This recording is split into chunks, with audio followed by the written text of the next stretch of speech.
5 აპრილს მარნეულის მუნიციპალიტეტში საინფორმაციო ტური მოეწყო.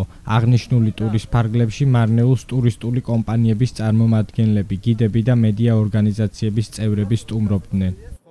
ქვემო ქართლის სამხარეო რწმუნებულის ადმინისტრაციის ინიციატივით უკვე ბოლო 2 კვირის განმავლობაში მეორედ ეთყობა საინფორმაციო ტური ტურისტული სააგენტოებისა და გიდებისათვის.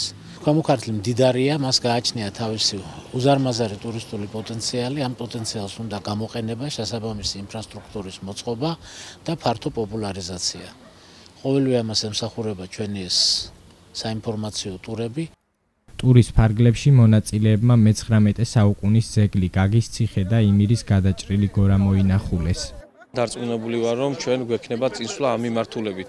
კონკრეტულად გავაცანით ჩვენ მუნიციპალიტეტის მიერ დაგეგმილი ინფრასტრუქტურული პროექტები, რომელიც დაკავშირებული არის ტურიზმის განვითარებასთან და მე დარწმუნებული ვარ, რომ ჩვენ უახლოეს პერიოდში გვექნება ხელშესახების შედეგები ამ მიმართულებით. მონაწილეებს ინფორმირებას ისტორიული ღირსშესანიშნაობების შესახებ მერიის კულტურის სამსახურის წარმომადგენელი უწევდა.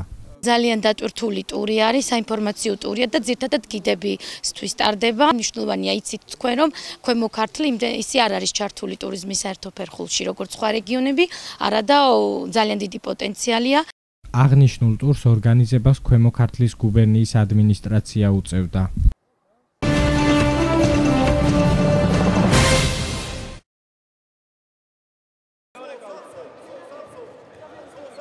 სპორტის საერთაშორისო დღეს მარნეულის მუნიციპალიტეტით შეუერთდა სპორტულ კომპლექს ატა ჰოლდინგ ცენტრში გაიმართა სპორტული შეჯიბრებები კალათბურთში, კრივში, მშვილდოსნობასა და მკლავჭიდში.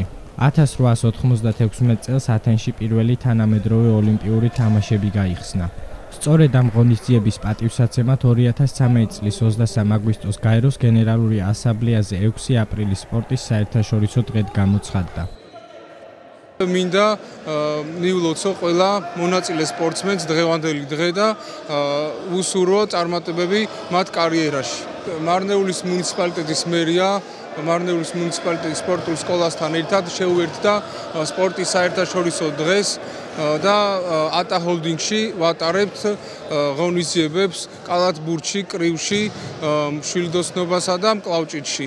ასევე დიდი მადლობა მინდა გადაუხადო ატა ჰოლდინგის დირექტორს ტარიელ გაჯიევს მასპინძლობისათვის და ყველა სპორტულ ღონისძიებაზე გვერდით დგომისათვის.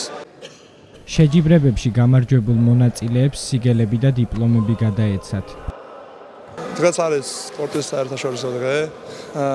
ასევე მარნეულიც აღნიშნავს ამ დღეს და კალათბურთელებმა მიიღეთ ამ დღეობაზე მონაწილეობა, ჩავატარეთ საკალათბურთო თამაში 3-3-ზე, რომელიც ხელშეუწყობს ჩვენს განვითარებას და წინსვლას.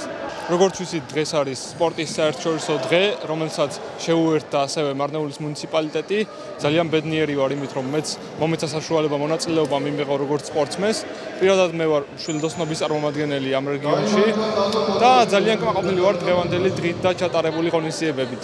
იმედი მაქვს მომავალშიც ექნება ადგილი ასეთ წარმატებულ ღონისძიებებში. აღნიშნულ სპორტულ ღონისძიებას თემით დაინტერესებული პირები და ადგილობრივი თვითმმართველობის წარმომადგენლები ესწრებოდნენ.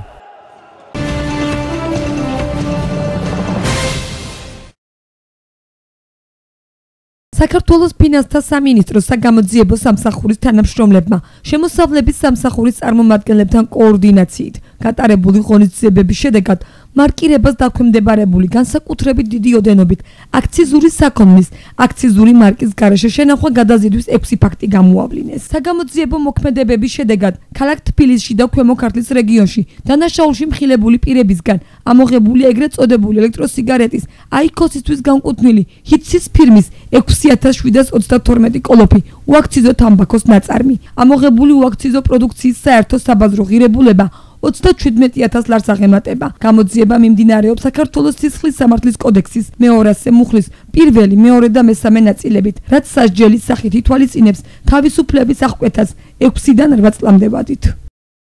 საქართველოს ფინანსთა სამინისტროს საგამოძიებო სამსახურის თანამშრომლებმა შემოსავლების სამსახურის წარმომადგენლებთან კოორდინაციით გატარებული ღონისძიებების შედეგად მარკირებას დაქვემდებარებული განსაკუთრებით დიდი ოდენობით აქციზური საქონლის აქციზური მარკის გარეშე შენახვა გადაზიდვის 6 ფაქტი გამოავლინეს.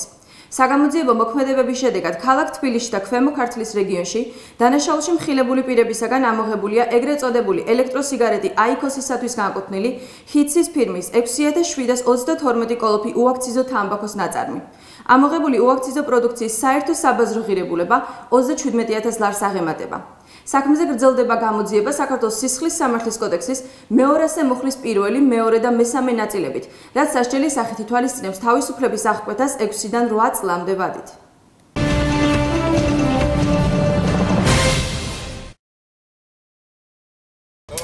მარნეულის მუნიციპალიტეტის კასუმლოს ადმინისტრაციულ ერთეულში სოფელ ულაშლოში სასმელი წყლის შიდა ქსელისა და რეზერვუარის მოწყობა მიმდინარეობს. სამუშაოები რეგიონში განსახორციელებელი პროექტების ფონდისა და ადგილობრივი ბიუჯეტის თანადაფინანსებით ხორციელდება. თვითონ 670,000 ლარია გამოყოფილი. სამუშაოებს ტენდერში გამარჯვებული კომპანია შპს ბილდინგ დეველოპერი ასრულებს. აქ სოფელში კეთდება სასმელი წყალი, მთლიანად დაიქცელება მთლიანი სოფელი, მოეწყობა მრიცხველები, რეზერვუარი, გადამქაჩი და მოსახლეობა მიიღებს სასმელ წყალს რეზერვუარებიდან. სამუშაოები დაიწყო ერთი კვირია დაწყებულია სამუშაოები ბილდინგ დეველოპერი ასრულებს სამუშაოებს და მიმდინარეობს ჯერჯერობით 2 კმ/ნახევარი მილდენი აქვს ჩადებული და მიმდინარეობს სამუშაოები და ალბათ დაახლოებით 3 თვეში დასრულდება სამუშაოები. თანხა გამოყოფილია 670,000 ლარი, ეს არის რეგ ფონდებიდან გამოყოფილი თანხა და ასევე თანადაფინანსება ადგილობრივი ბიუჯეტით. ულაშლოში მოსახლეობა წლებია სოფლის ცენტრში არსებული სასმელი წყლის ერთადერთი ონკანით სარგებლობს. ადრე სასმელი წყლის მიმართულებით ძალიან გვიჭირდა. ახლა კეთდება და ძალიან კარგია. ამის შემდეგ გზას და ინტერნეტსაც თუ გააკეთებენ, უფრო კარგი იქნება. ამ სოფელში ერთი ონკანია და მთელი სოფლის მოსახლეობა წყალი იქიდან მოაქვს. სასმელი წყლის პრობლემა წლებია არსებობს. ქალებს და ბავშვებს ძალიან უჭირთ.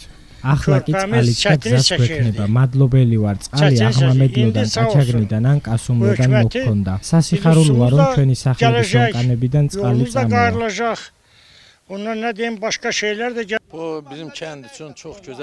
სოფელ ულაშლოში სასმელი წყალი დიდ პრობლემას წარმოადგენდა. რამდენიმე წუთის წინ თქვენ რომ ნახეთ ის ონკანი მთელი ამ სოფლისაა. ყველა წყალს იმ ონკანიდან ვსიდავდით. დიდ მადლობას ვუხდი სახელმწიფოს, რომ ჩვენი ეს პრობლემა ყურადღების გარეშე არ დატოვა.